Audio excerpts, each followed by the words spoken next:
شرم نہیں آ رہی، شرم کی تمام آپ حدیں پار کر چکے ہیں. جو خان صاحب نے میڈیا سے بات کی اور مختلف باتیں کی، انہوں نے کچھ پوائنٹس مجھے نوٹ کروائے ہیں،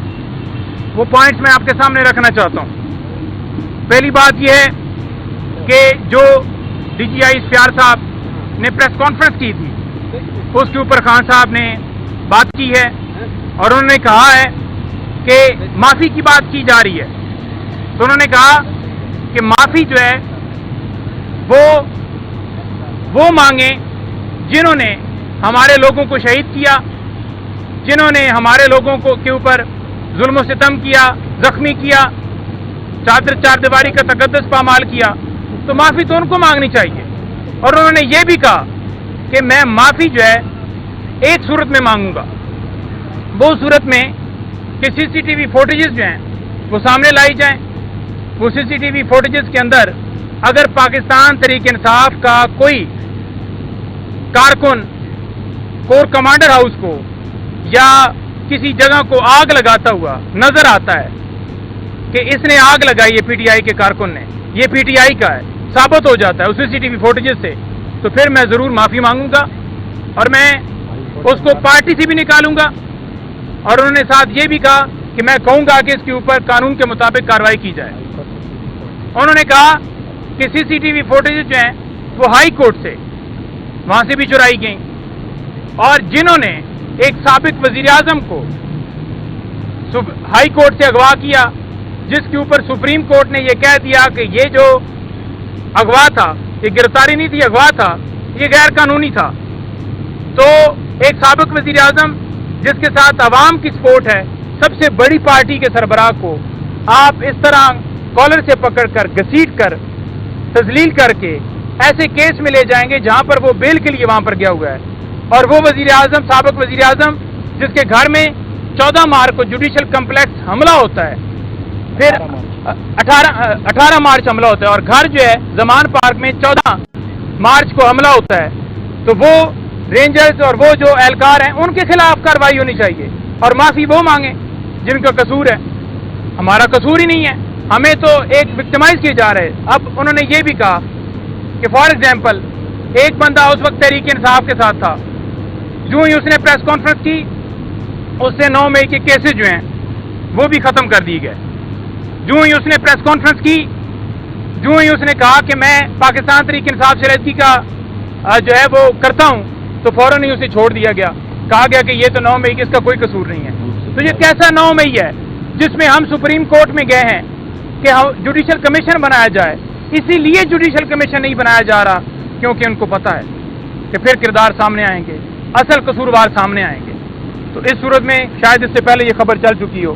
پھر قاضی فائز صاحب، انہوں نے کہا کہ قاضی فائز صاحب وہ رول ادا کر رہے ہیں جو اس وقت جو یہ دوسرے ممالک خاص طور پر اسرائیل اور فلسطین کے مسئلے کے اوپر ادا کر رہے ہیں، کیونکہ ملک کے اندر ظلم و جبر جاری رہا، چار دیواری کا تقدس پامال رہا، لوگوں کو اغوا کیا گیا، گرفتاریاں کی گئی، چھاپے مارے گئے، پریس کانفرنس کروائی گئی، اور وہ وہاں پر بیٹھے دیکھتے رہے، اس کے اوپر ایکشن ہی نہیں لیا. تو مطلب یہ ہے کہ جو ایکشن نہیں لیتا جس کے پاس پاور ہوتی ہے تو وہ سارا اس میں پارٹیسپیٹ کر رہا ہوتا ہے نا. اگر اسے لگے کہ یہ غلط ہو رہا ہے تو وہ ڈیفینیٹلی بات کرے.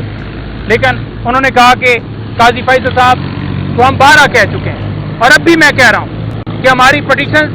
جو دھاندلی ڈاکہ ڈالا گیا، وہ ہماری پٹیشن فنڈامنٹل رائٹس کی جو وائلیشن کی گئی، وہ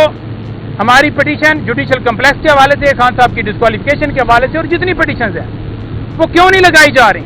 کیوں نہیں کمیشن بنایا جا رہا؟ انہوں نے کہا کہ اسی وجہ سے نہیں بنایا جا رہا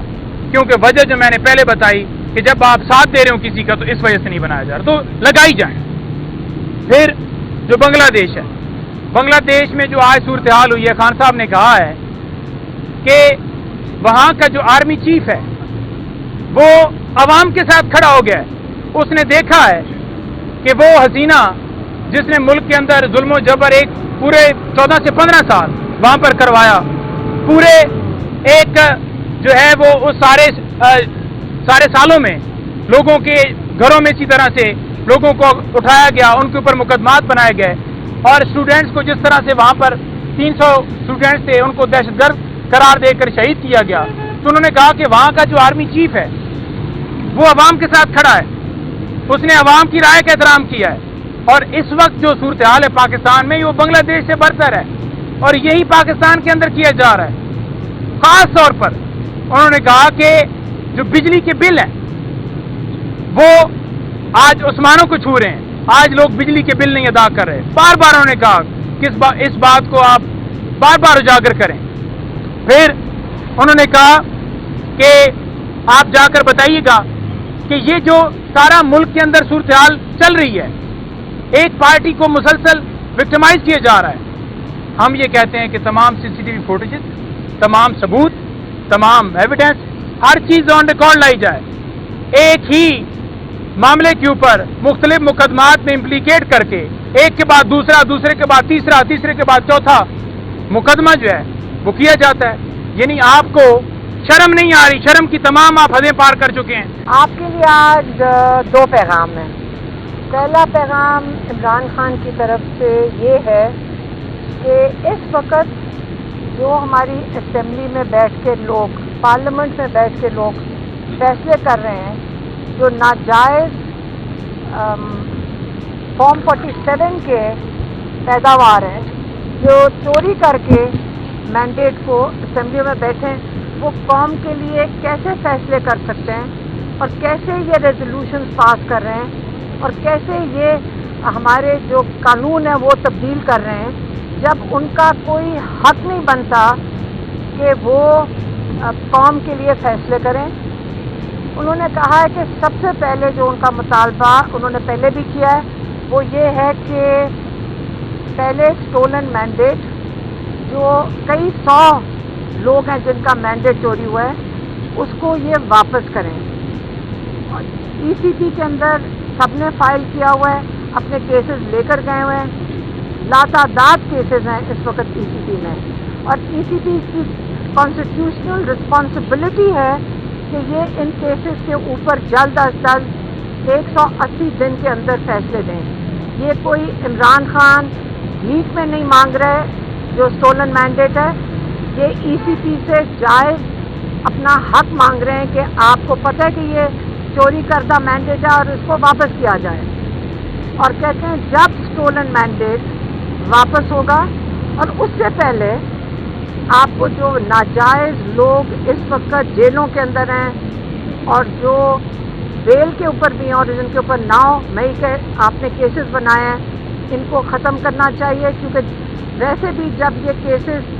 کو جب ہوا لگے گی، جب یہ لوگوں کے سامنے آئیں گے 9 مئی کے، کیونکہ ہمارا کیس عدالت میں کل ہم لاہور کی ATC میں تھے اور ہماری عدالت نے کیسز شروع کر دیے ہیں، انہوں نے سننا شروع کر دیے بیل اپلیکیشنز، اور اس کے اندر جب کیا انویسٹیگیشن آفیسر پیش ہوا ہے تو اس کے پاس کوئی شواہد نہیں تھے۔ جج صاحب نے بھی پوچھا